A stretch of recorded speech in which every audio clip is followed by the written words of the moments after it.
Hello, and welcome to M&A's Church Planting and Renewal Conversations. I'm Chris Vogel, Director of NXTGEN Pastors, and I serve M&A as the Director of Ecosystems Development. Over the past year, I've had the privilege to host this webcast as we've discussed various ventures, opportunities, and exciting possibilities that are happening in the PCA as they specifically relate to church planting and renewal. On several occasions, panelists and attendees have kindly given a shout out to NXTGEN. I have, up to this point, not made NXTGEN the focus of this platform. Well, today, since our topic is preparing the next generation of church leaders, we're going to take some time to look at the work of NXTGEN Pastors. Often, as I ask pastors if they were mentored as they prepared for and began their pastoral ministry, most of them have said, no, they really were not. I then will ask if they are mentoring young men who are preparing for ministry, specifically those before and during seminary. The number is even lower. We live in a time in which we have great academic options for biblical and theological preparations. Seminaries in recent years are moving beyond the brick and mortar models to embrace hybrid forms and distance education. There are excellent platforms such as Third Mill and LAMP that enable us to reach out to a broader network of future leaders. We have churches willing and able to take on a seminary grad as an intern and allowing them to apprentice with on-the-job experience. Now, what is missing is what I often say is the third leg of the stool. That's character formation. What are called soft skills that build on the hard skills that are often and importantly taught in seminaries, those things of biblical languages, theological and biblical knowledge. In ministry, those soft skills are often defined by what the Lilly Foundation study found a number of years ago and was built upon by the book Resilient Ministry. And they are spiritual formation, self-care, emotional intelligence, cultural intelligence, leadership, marriage, and family. And so the old saying in industry applies to ministry as well. Hard skills get you hired, soft skills get you fired. It's into this gap that NXTGEN has stepped. At this point, we have trained some 100 mentors, and we have 30 cohorts around the U.S., with over 200 being served. NXTGEN provides some 24 one-day modules to help a cohort work through those soft skills in a relational format, because there's a belief and a conviction with NXTGEN that pastoral health is always lived out in community. These cohorts build that relational capital needed to flourish ministry. Now, as we start this off, I've got to admit, self-promotion is not something I'm really comfortable with. That's why I've invited to join me today some guys in this conversation who are have NXTGEN or leading NXTGEN cohorts, and as they are geared to supporting and mentoring those in pastoral formation. And so I am pleased to have with us Thurman Williams. Thurman is married to Evie, father of 4. He's currently a pastor of New City Fellowship West End, a church plant and site out of the New City Fellowship in St. Louis. Began public worship in May of 2019, and I think you said that this Sunday is your 2nd anniversary. Yep. Praise God for that. He's also the new director of homiletics at Covenant Seminary, effective July 1st. He wants to add more to his plate, so go for it. Dan Anderson is a Floridian transplant to Little Rock, Arkansas, where he is the planter of Central Hope Church, been there since 2016, married to Kimberly, and father of 3 children. Well, now as we jump in, and those who are attending with us, encourage you to make use of the chat box, of the Q&A box that's available if you're watching here on Zoom. Just throw us some questions. Really want to be able to get a sense of what you're thinking as we engage in this conversation. Well, as we jump in, guys, I want to start off with a survey. So for the attendees, answer this if you will. 1 second.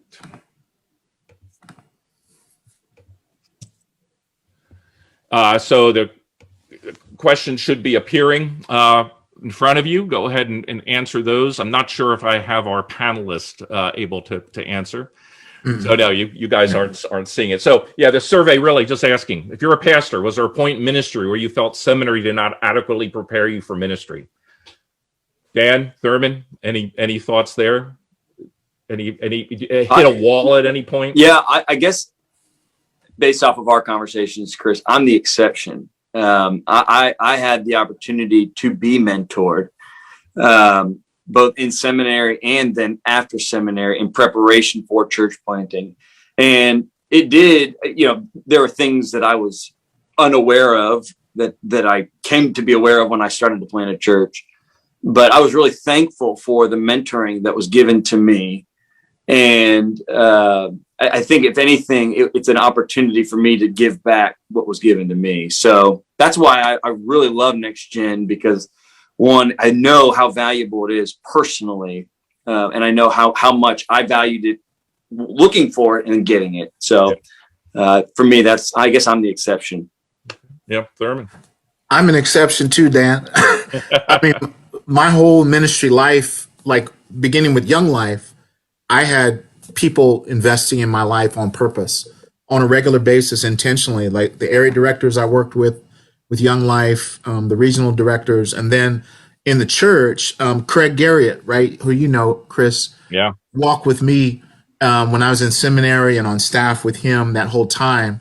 And then it was interesting, as I left to go pastor another church, we started our relationship back up in terms of getting together on a regular basis. And it became more of a peer thing. We actually do it now, still, like it's 20 years later. But that's been an invaluable thing to me. And so I've always tried to invest in the younger guys as well that are with me. I think it somewhat goes then to the third question I was asking: are you presently mentoring someone as they prepare for ministry? And I do think there's a correlation. If you've been mentored or have had some positive experience, you go, yeah, I've got to engage, and that's really critical.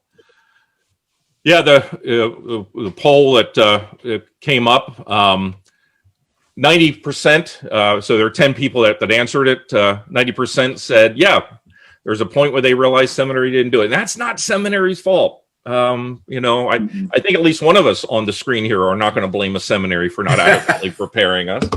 Not covenant. No, they do a great job, but they can only do so much. They are training in set areas, but man, you come out and you can hit a wall hard and fast. 70% said that they were mentored by somebody, which is wonderful to see. That's higher than I normally hear. And then, are you presently mentoring someone as they prepare for ministry? 40% said yes. So I think that's an important thing to see and to recognize. So we're also going to be joined in a few minutes by guys who are part of your cohorts, and one of them's from my cohort as well.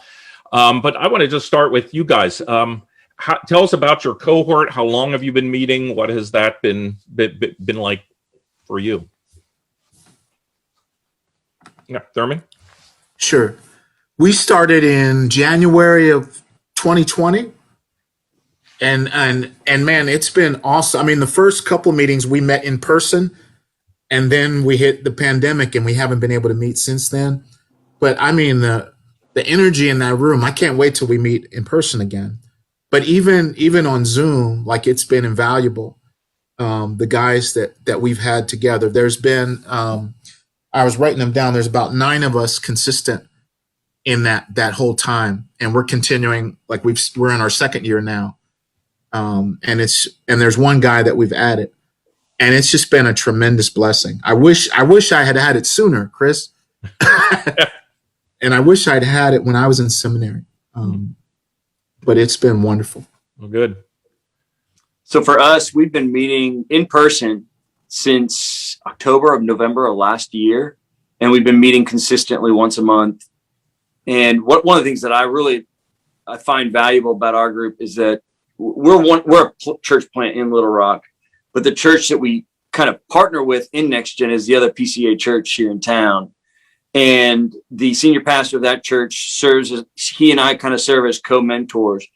But it's it's like Presbyterianism in practice, of not just in our polity, but in our spiritual connection. And so they have 3 guys in their group. We have 3 guys from our group, and the conversations and the time that we have together is definitely encouraging for me personally. And I know I can speak for Tim Reed, the other pastor, how encouraging it is for him, and what a blessing it has been for him as well. So it's been a beautiful thing. So yeah, the pandemic definitely slowed our initial like getting into it, but we were like, we got to do this. We've got to start this up, and it's been a blessing. It's great. Yeah, for us here in Wisconsin, obviously this program developed here out of the Wisconsin Presbytery. So we're just wrapping up our 4th year. We're going to be starting our 5th year this year, which is an amazing thing. One of the guys will be joining us. James started from the beginning, and so we're beginning to see guys graduating from seminary, getting ordained. We had our first guy ordained, and he's in October. He's graduating in May, so we ordained him a bit early, shall we say?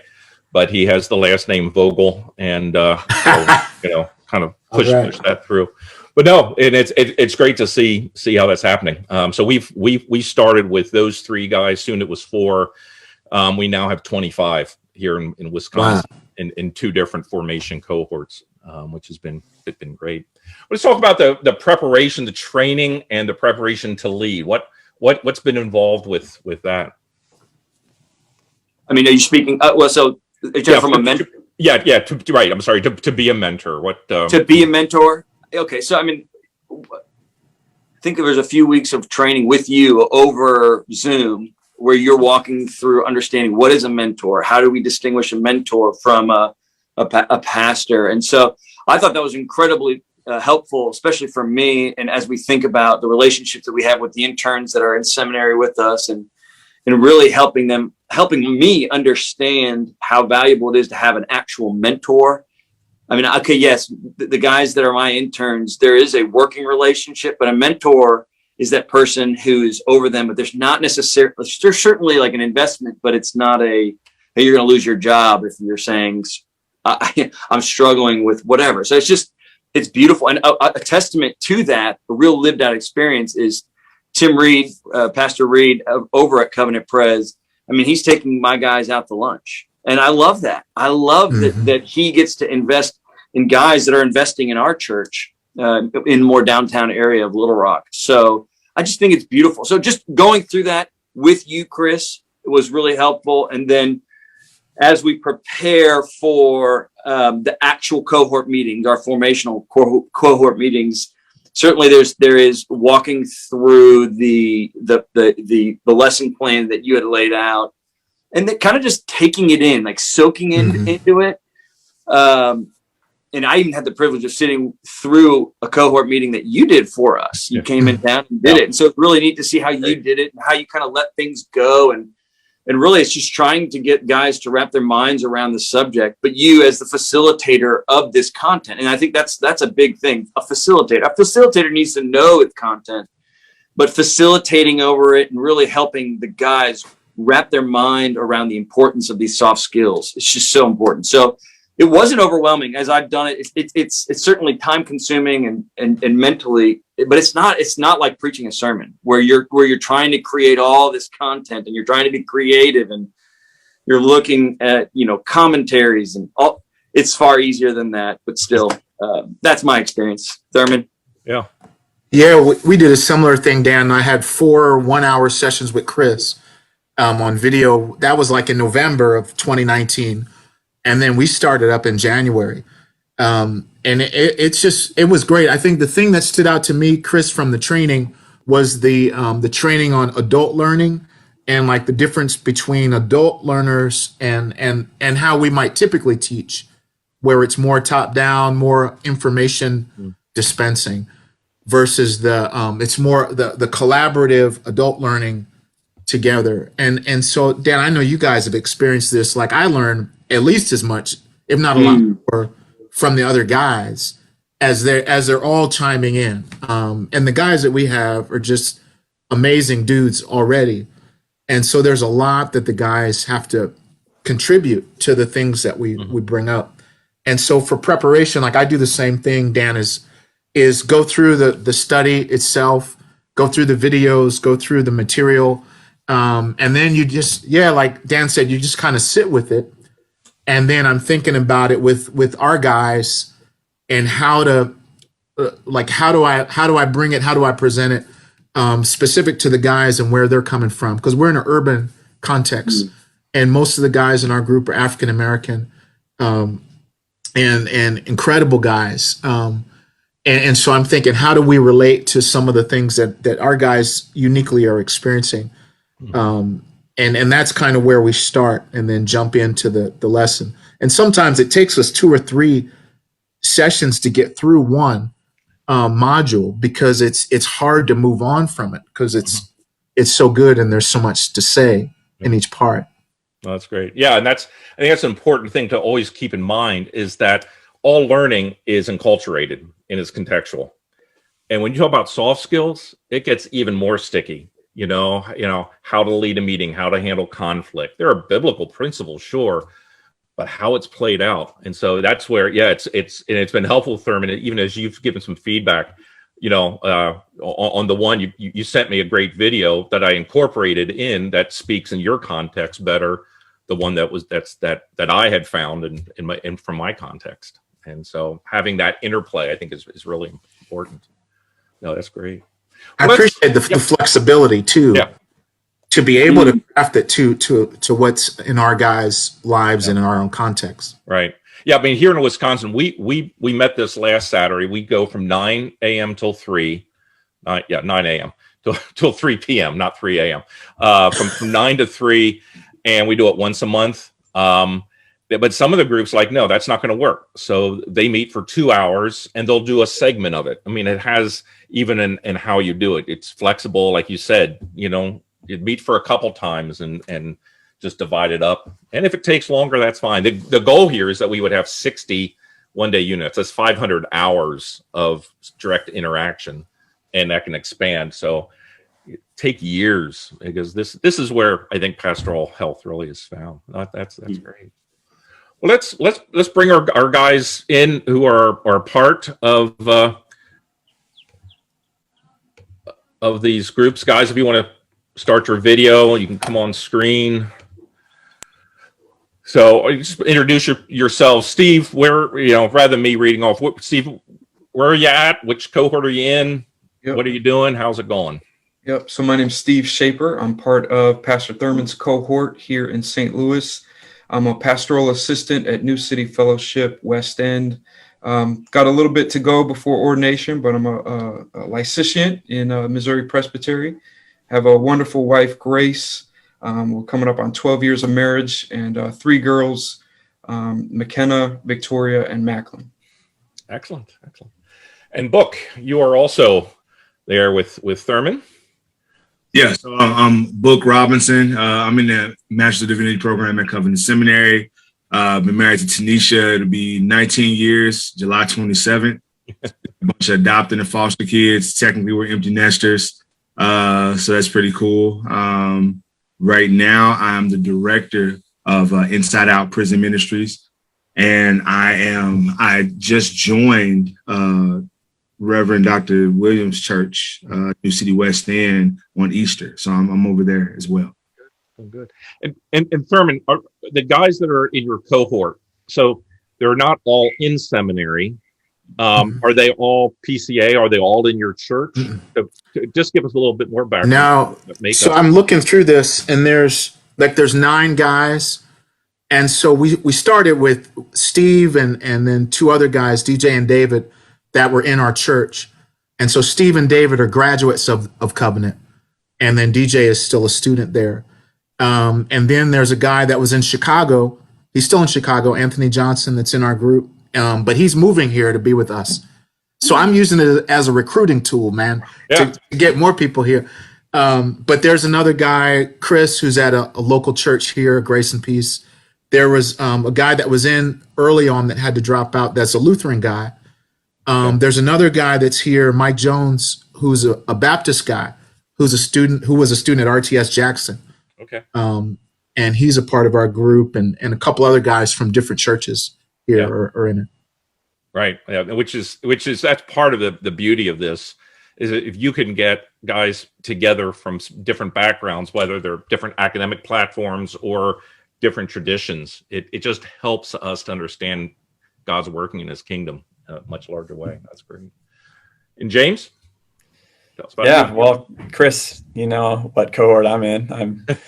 I've been one of the guinea pigs in the NXTGEN cohort in the Wisconsin Presbytery, one of those first 4 people. Right now I'm serving as a pastoral intern and music director at a church plant, Livingstone Church, PCA in Oshkosh, Wisconsin. And I'm in my 5th and final year in the RTS Orlando hybrid program, which is great.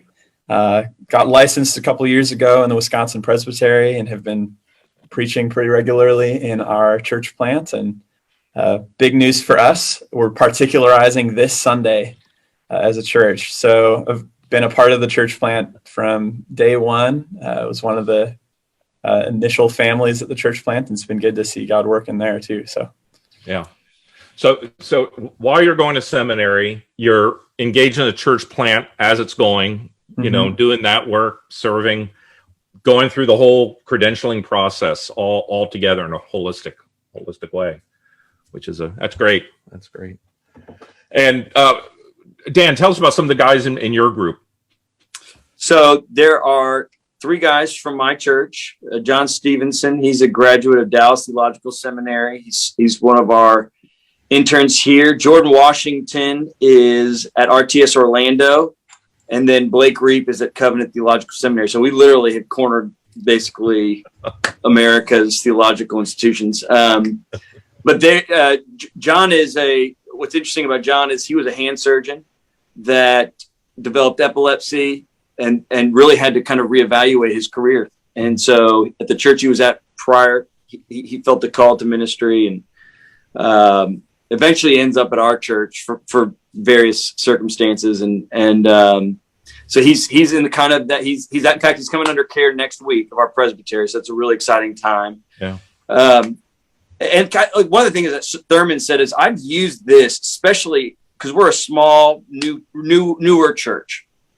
And having been mentored myself and having the desire to mentor other guys, there's so much work to be done.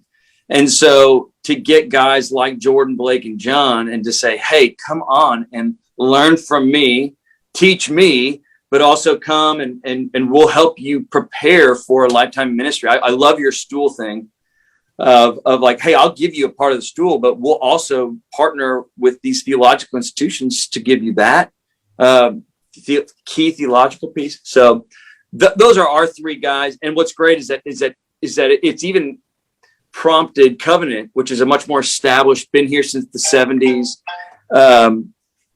It prompted them to kind of get their guys into it. And they've got 3 guys. One is an older gentleman. He just became a ruling elder. And so to learn some of the soft skills as a ruling elder, I think it's incredible. And he has a lot to offer. They have a seminary student at RTS Orlando. So just to see how it's attracting people who've had this desire, and it gives them an opportunity to pursue a call to ministry and learn the soft skills. It's awesome. So that's what gets me so excited about these groups and my guys. And I'll be quiet. Good. So, Steve, James, Book, what drew you into this? You're already doing enough. You're directing a ministry. You're perhaps working another job. You got family. You got studies. Why this? So how has this been a draw for you? Well, I think initially, just for me, any time that I've had an opportunity to be poured into by Thurman or by other guys, then I need to jump after that. And PT, Pastor Thurman, he's so intentional about it. He actually has a baton sitting on his desk to remind him about passing the baton onto the next. Yeah, there it is right there. So, yep. So just the intentionality of being part of where he was leading us, that was the initial first step for me, just to get my foot in the door. But then also, as soon as we got in, working through people's stories and hearing where guys were coming from. We're all kind of in the same boat, but we all have unique perspectives and are going through different things. So that was really life-giving. So yeah, just that initial piece of following PT into it and then getting to know those guys. Oh, good. Yeah. Yeah, I mean, for me, the big thing is I was working in college ministry for a few years. Loved that. I was sensing a call to ministry in the local church, knew I wanted to do seminary, and then got connected with this man named Chris Vogel. But I think the big draw for me was the ability to be connected with other guys who were in a similar place to me while going through something like a hybrid program. I didn't want to do a distance education or hybrid program through a seminary and not have connections or deep connections with other people who are training for ministry.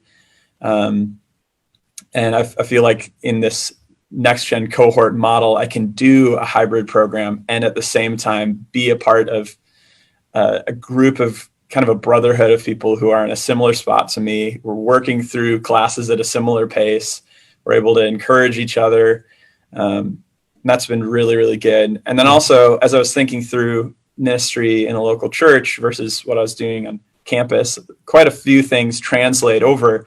But the things that I think made me most anxious or worried about ministry in the local church weren't how to write a sermon or, how to make a theological argument and the things I'm learning in seminary. It was, how to do a budget and run and do church finances and how to do a session meeting and how it's going to impact my marriage. And those are the types of things that this cohort offers. And so that was a big draw for me as well, because those are the things I knew I needed. And this has been really good. Yeah. Yeah, no, for me, I didn't grow up in the PCA. And so I actually grew up in a context that was very apprenticeship ordered. So that was my kind of default. And then when I started going to seminary, I was meeting people who they'd never preached until they were in homiletics class or in preaching labs.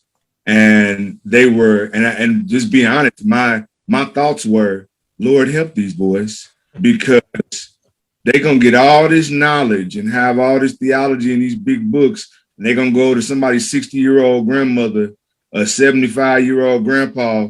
And you got to be able to sit with people.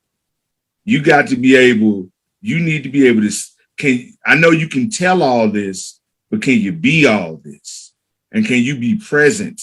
Emotional intelligence, knowing when to not say things, way more than knowing what to say. And I just saw that as a huge hole. And I was very scared for people. And so when I met Elder Vogel and heard about NXTGEN, I just knew that it was exactly what is needed to run adjacent to the formal training.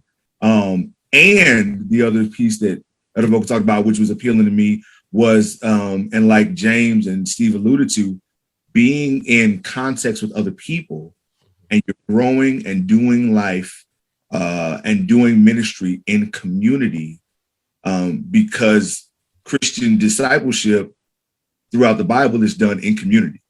So those are all things that were so appealing to me. Mm-hmm. Yeah, no, that's great. And for any of you, what has surprised you in this whole process as you've engaged it? What stands out going, I didn't see that coming, and it's good. Don't tell me if it's bad. I don't want to hear any bad news. But no, anything that is kind of like, I didn't expect this. Mm-hmm. I think for me, something that was unexpected was how well my wife connected with the other wives of the men in the cohort. When we were thinking through me doing seminary, we were thinking through the pros and cons of doing in-person, moving, or staying here and doing a hybrid program. The one big concern my wife had of doing a hybrid program was that she would be missing out on the relationships that she would be able to have with other seminary wives. Just because we knew other people that were in ministry and she had talked to other wives who had really benefited from those sort of connections. But at least in our cohort, a lot of the wives have become close friends, and they're able to share their heart struggles with each other as their husbands are wrestling through tough seminary seasons. And just the amount of encouragement that she's found through it has been a big surprise and a really big benefit and encouragement to us.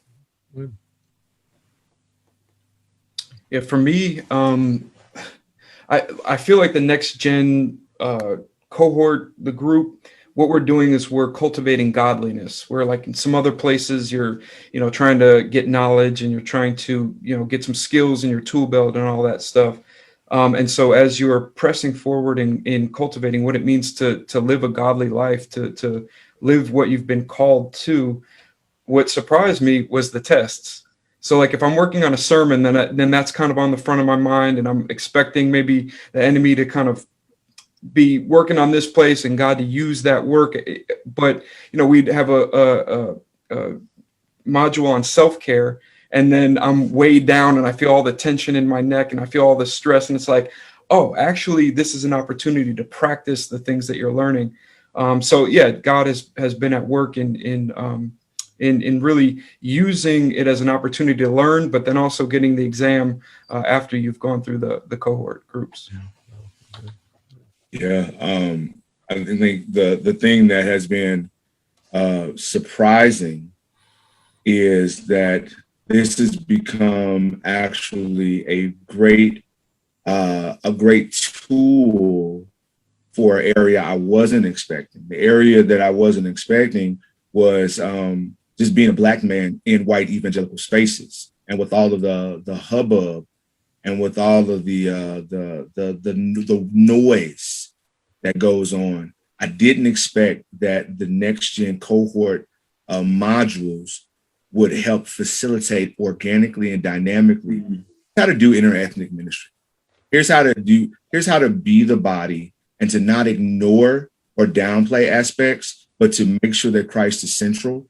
And also, here's what it looks like to have respect for the reality that different people are coming from different ethnic, different cultural, family backgrounds. So that all that in a Christocentric, Christ-centered model, that's just it's more than gold. It's what platinum, diamonds. It's invaluable. Good, that's great. Yeah, I was going to ask, in that aspect, our PCA is strong, upper middle class, white culture, dominant culture, seminary is that, and it's just what it is. How has maybe Thurman and Book and Steve, how has your cohort helped that educational process, giving space to be able to process this in a culturally relevant context, if that makes sense? I think there's two things that come to mind right away. And one of them was the last time that we met in person.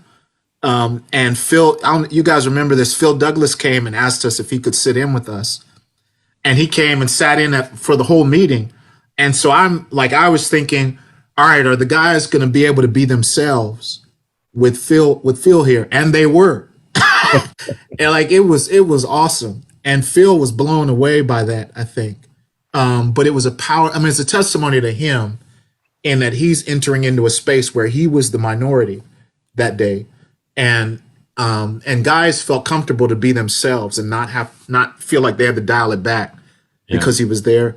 But the other thing, and this might be the most, I don't know, maybe one of the most powerful things I remember of the year and a half we've been meeting is we met the Saturday after George Floyd got killed.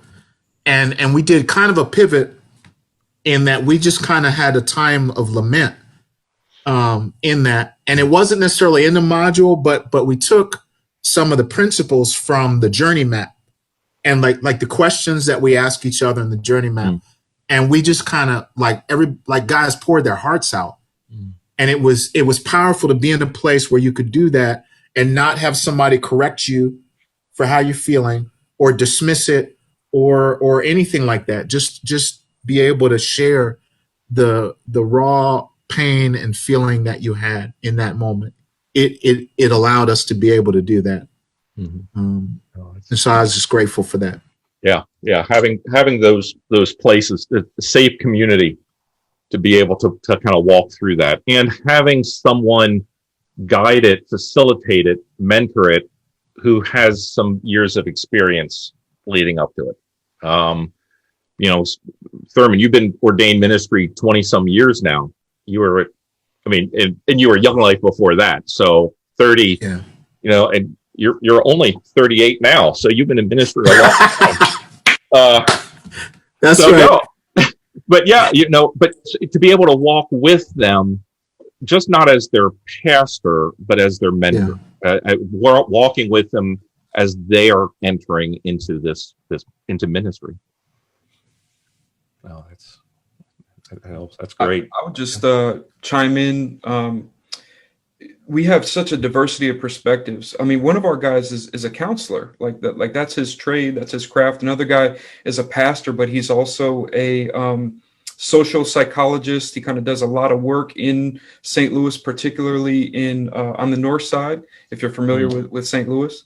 So man, there's just such blessings and gems. There's such opportunities just to like sit back and listen and learn. So, I think it's easy. You get all this theological training and then you want to kind of share that with folks. But here I have brothers that I'm listening, that I'm learning from, that I just get to sit back and grow. So from my perspective, that it's such a blessing. Yeah.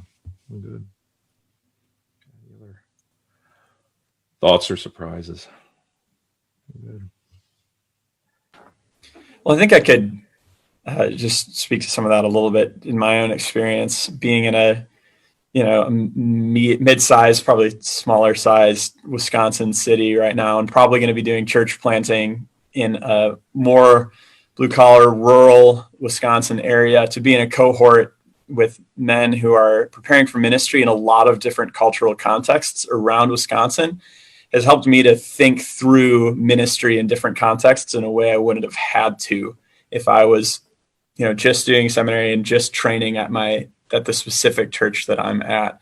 So I've been able to learn a lot from guys in our cohort who are ministering in a predominantly Asian American church context, and a guy who's in a church plant in Milwaukee, and then guys who are in the Northwoods end of Wisconsin. And I think preparing for ministry alongside people in all those different cultural contexts has opened my eyes to the impact of that on ministry, and even made me think more intentionally about my own culture and cultural context in ministry. Yeah, people are sometimes surprised that in Wisconsin, the cohort has a significant number of Korean, Hmong, African American, Hispanic. We're not just all Norwegians up here. James, not that there's anything wrong with that, but you really get a nice breadth that while your local church may not represent all aspects, as a pastor, you would better be engaging in something larger than what you're used to. Yeah, that's good. I'll add something. Just what's. I took the bait real quick from you, Chris, and I'm a huge believer in it. But I think the value that I see in this, and the testimonies that we've just heard is certainly a testament to the value of that. But how easy it's been. So like how easy, like the ease at which we get such a valuable tool for the life of the guys that are being raised up. And the thing that comes to my mind is there's a Burger King commercial that's been around the last few months. You get 2 Whoppers for $5, and it has like the reactions of the people. It's like, 2 Whoppers, $5? Are you kidding me? It's kind of like what I was thinking about NXTGEN. It's like, wait, we get all of this for this? Really? So that has been a really big surprise, and it's a testament to a lot of your work, Chris, that you put in on the front end to make my job, to make Thurman jobs, and really all the mentors' jobs that much easier. But the value that it brings to guys like Stephen and James and Brooke is just invaluable. So that to me, I kind of knew. That's why I bought into it, but it's just true. It's even true what you were telling me at the front end. It's true from my own personal experience. So it's kind of surprised, like, wow, it really is an incredible value with work, but not as much as work as thought. Right. One of the things I always like to highlight with that, and for some people this doesn't apply. I know James didn't totally apply to you, but RTS Orlando and Covenant Seminary offering a 50% discount, tuition discount, makes it a lot more feasible. The Wisconsin Presbytery stepped into then that remaining 50%. What we're doing is saying the Presbytery will kick in the next third of what's remaining, and we're asking churches when and where they're able kick in a third. So the cost of the student goes down to 16.33% of the total tuition bill. Comes out to about $2,000 a year over 5 years. It makes it feasible, and it makes it allows us to be able to reach a much wider breadth. It also there are a lot of LAMP students doing this, and more and more third mill making use of it. So I want to speak. Oh, yeah. Go ahead, Chris. Sorry, I'm yeah, sorry. go. Yeah, no. I didn't want to speak into that because I'd rather let you speak into that. But if you go back to the stool that you talked about at the beginning, I mean, the guys that are in my church, they probably would be in St. Louis or Orlando right now, had they not.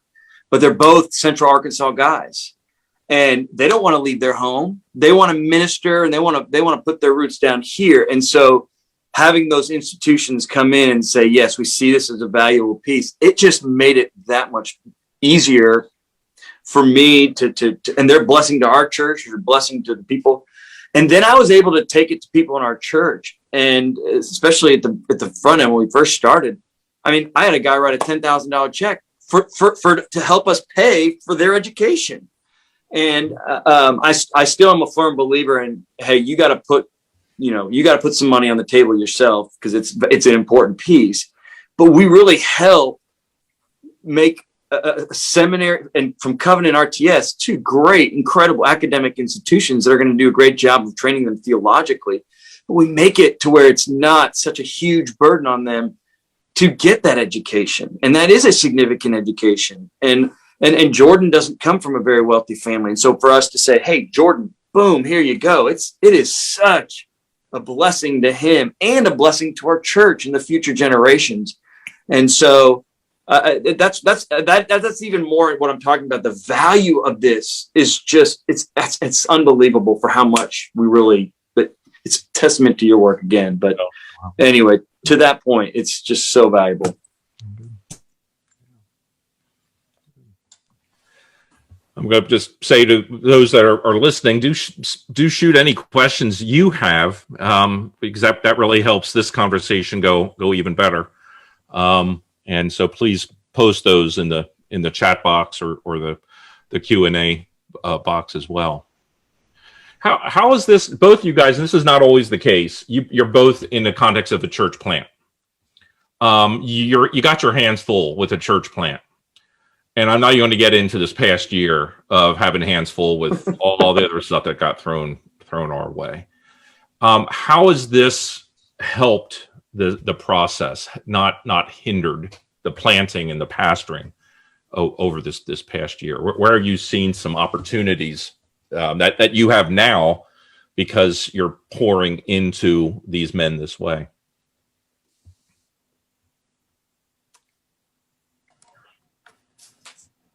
I was just thinking, like, our guys, and I'm thinking of the guys in the cohort from our own church. Like, we just have kind of done it together. Like, we just have been walking through.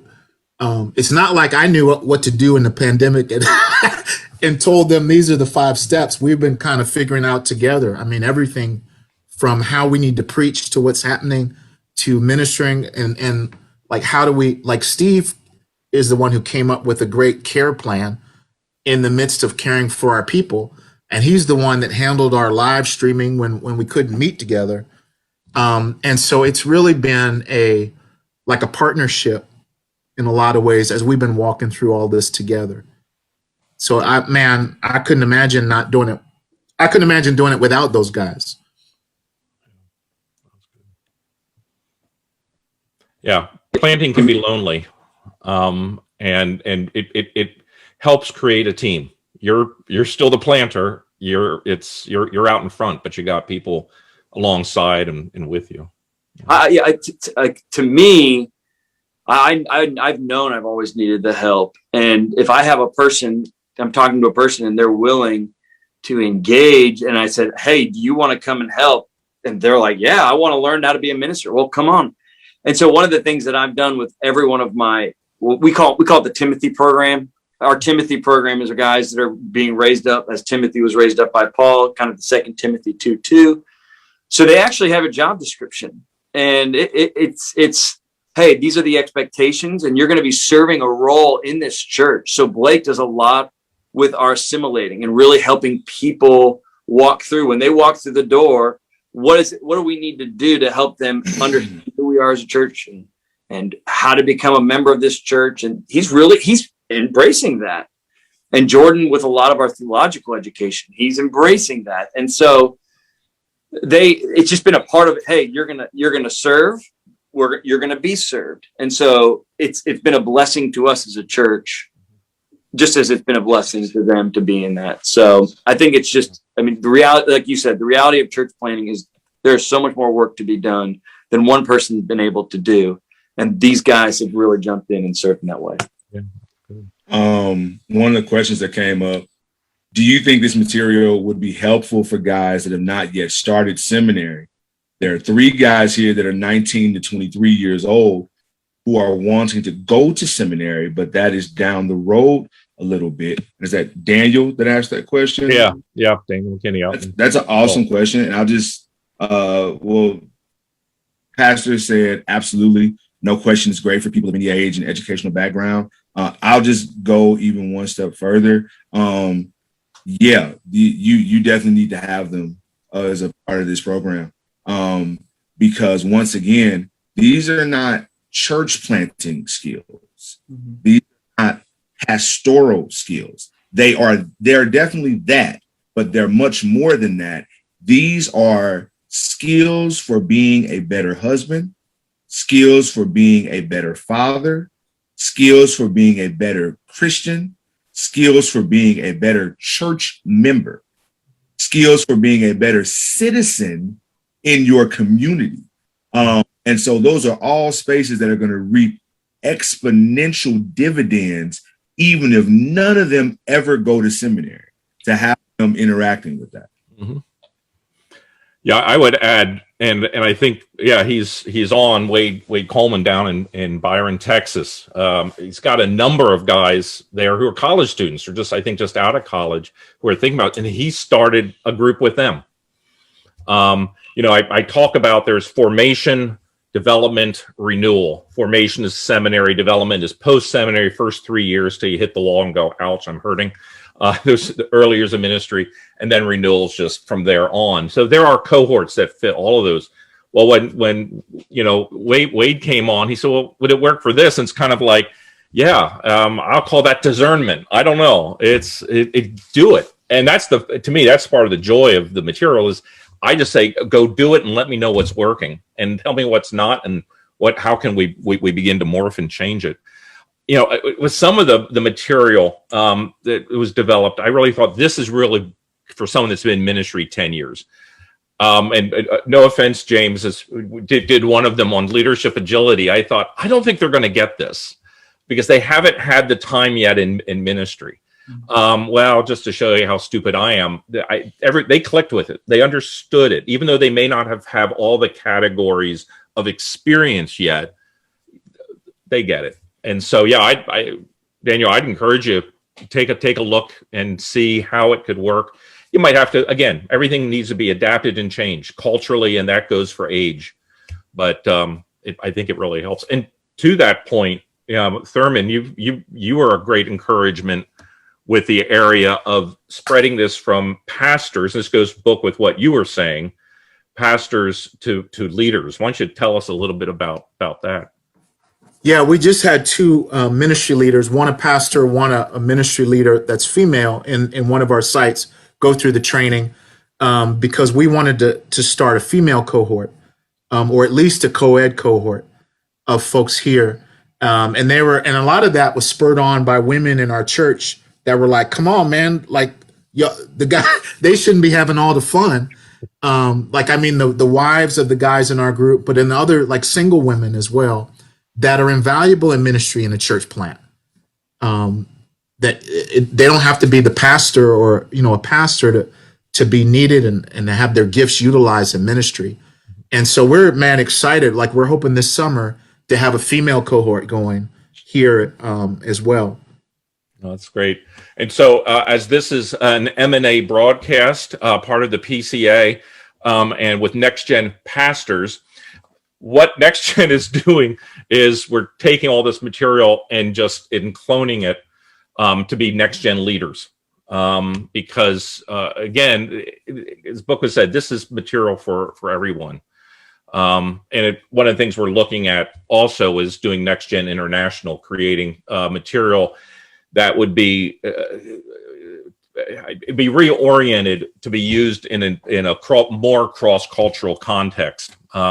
Because translating is not just the language, the words, it is the cultural context. As we said, this soft skill stuff's very enculturated. And so we're looking at it there, but be looking for those two forms coming out. NXTGEN Pastors, which really is very much geared to ordained ministry and specifically in our PCA context, but all the same material, just some of the language changed and the examples and everything else. So they don't feel, because I don't want it to feel like we're taking stuff for pastors and taking it now to lay people as something else. No, it's just as valuable in that context.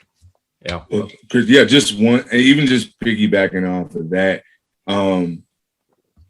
One of the things that we're priding ourselves on, and we're covenant theologians, and this doctrine of federalism, and we're doing this meta narrative, and we're applying these things. And one of the things that's just so critical is we are endeavoring to honor Christ. And the reality is that Christ had the apostles and Christ had other people that were there. Everybody wasn't going to be an apostle, but they were there. And one of the added benefits that we also get is this is a space to teach people how to be reproductive leaders, disciple-making disciples in an organic and dynamic way, where we're taking this stuff. And that's something that if you are revitalizing a church, if you are planting a church, if you just a quote unquote regular pastor, if you are not in the pastorate directly, but you're having these are things that are just overall vital and beneficial for the health and the growth of any church, particularly churches that are seeking to be honoring to doctrine, particularly in the Reformed tradition. It's just, yeah. Oh, good. Great. We got a few minutes left. Again, any other questions that may come up, please send them on the way. Someone, I think it just showed up in my text here. So someone had just texted me on my phone. How do you become a NXTGEN pastor or our NXTGEN mentor? And there, again, both Dan and Thurman, you had mentioned, I do a 4 1-hour Zoom meeting. So it takes about a month. Walk through what is NXTGEN mentoring, and I just define it as a gospel-guided relationship between an experienced pastor and those seeking direction, focusing on the development of soft skills with a view towards pastoral health. We take a day on that. Then we talk about what's mentoring and what's coaching. They're both valuable skills and tools, but there's some similarities, there's some differences. And to know when you're mentoring and you're coaching and be able to, which hat is which, so to speak. And then we talk about the cohorts themselves. What are they? The third week, talk about that. And then the last week, I just open up the site. There is no cost to being trained for this. I don't charge for it. And then after the 4th time, I send you the link. You have full access to the site, and there's no licensing fee for that. So the material's yours to use. Obviously, the Vogel family does like to have a house and food. So I encourage the support of NXTGEN Pastors. And Mrs. Vogel, Janet, greatly appreciates your support as well. But all that said, this has got to get out into the churches. And what excites me here is where it is thriving the most are those spaces and places where we often pay the least attention to. With all due respect to our healthy, big, vibrant, growing churches, they're doing a great job, and Lord continue to be with them. The reality, though, is most of us need a lot more help, and we're going to reach a much broader spectrum of this country. We have to raise up leaders, and we got to do it from the get-go. With those 19 and 20-year-olds, one of the stats I often say is that 50% of all people called to ministry, to pastoral ministry, 50% said they received the call or first inclination between the ages of 14 and 20. And so this is just part of a long process of us doing that kind of discipleship work. So sorry, I'm getting on my other rabbit trail. So yeah, those four meetings, I'll be getting some information out when the next group series will be. I do it about once a month and can jump in there. Guys, I might add, what we as a church, we give money to NXTGEN. So as Chris is saying, that we write it into our budget because we find it valuable. And so we contribute financially to the Vogel family, if you want to say that, to Janet Vogel. No, she's probably listening. I don't know if she'll appreciate this or not. No, it's an easy check to write. It really is. It's great. So. Yeah. There are presbyteries, there are networks that support in whatever form and fashion. It's exciting to see what can happen with this. Yeah, I would say our church does the same, and I feel like it's only right because the NXTGEN cohort is a part of the story of what God has done in the church plant here, and so like we should give to that, to be faithful stewards. Yeah. What for all of you, if think out 5, 10, 15 years from now. What is the kind of the vision that you have that you would like to see taking place when it comes to the raising up the next generation of leaders? So I'll go real quick. I have a very specific vision.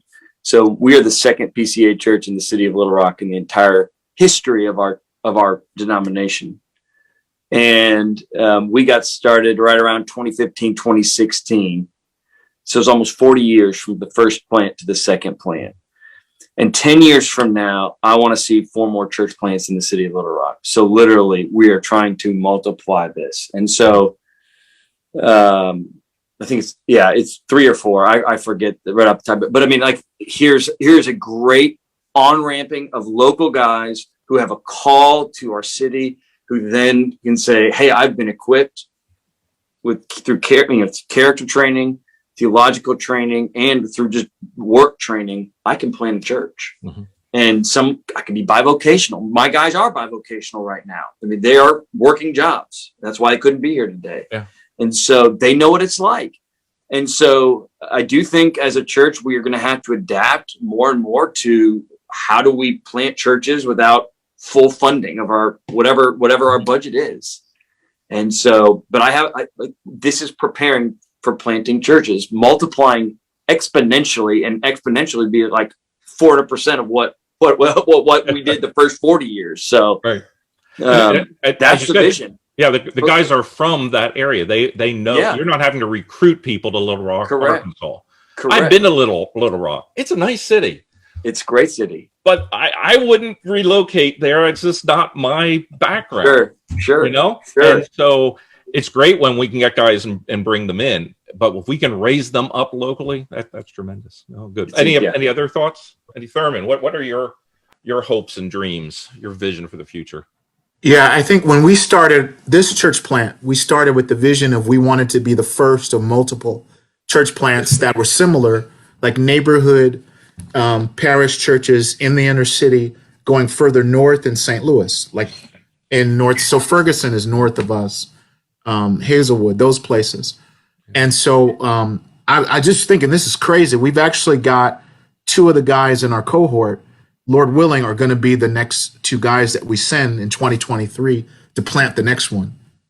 And so we want to see other guys coming into the cohort, but going out to plant these churches in North City and beyond. Yeah. Other guys will go other places. And like Steve said, we have a guy that's a counselor. Like, not everybody is a church planner in our group, yep. But he's serving in a great way. Yeah, vital to a church plant in one way or the other. Yeah, I just tack on that while we are going in that direction, we're also staying right here. And so for me, one of the things that I think about is the young people right here on the west side of St. Louis, and what does it look like to equip them, to love them well, to train them up. And so at this point, it means like, hey, maybe a young person participates in church in some capacity, whether that's a call to worship or helping with a prayer or something like that. What does it look like for us to have West Side, St. Louis raised up into this body well? So that's yeah, that's great. That's phenomenal, Steve. I think if you ask me vision, like for 5 or 10, so for 10 years, what we're looking at, or what I hope, what I expect God to do.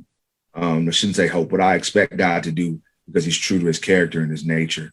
I expect God to use NXTGEN in our context, but even just nationally and internationally, to reignite some of these fires. Once again, the value of being a reproductive leader, as opposed to I see a lot of pastors who, just being honest, especially COVID didn't start anything. COVID just exposed what was there for a lot of people.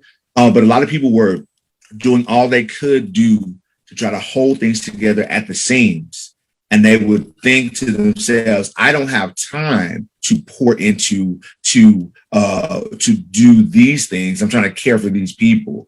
But I believe that NXTGEN is a critical tool that will help people see, actually, you don't have the time or the energy or the bandwidth to not do this, because this is how you are going to have other people who are going to help shoulder the burden of serving God's people well. And that's just a hidden benefit, but I think it'll become more prevalent. And as people are doing that, we have this where next generation in 10 years, people are just, this is organic without thinking. They're like, well, of course, part of being a pastor is having a cohort. Well, but how can I pastor without having a cohort? That's what it is. Yeah, no, that's great. Well, thank you guys so very much. Appreciate your time and such. Those attending, I'll be sending out the link for this this webcast, so you can send it off to anyone else. Just be able to share the excitement of what the Lord is doing in these 3 cohorts that we've been talking about, and the 27 others around the country right now. So, Lord bless. Take care, and we will see you later on M&A Church Planting and Renewal Conversations. Thanks. Thanks, guys.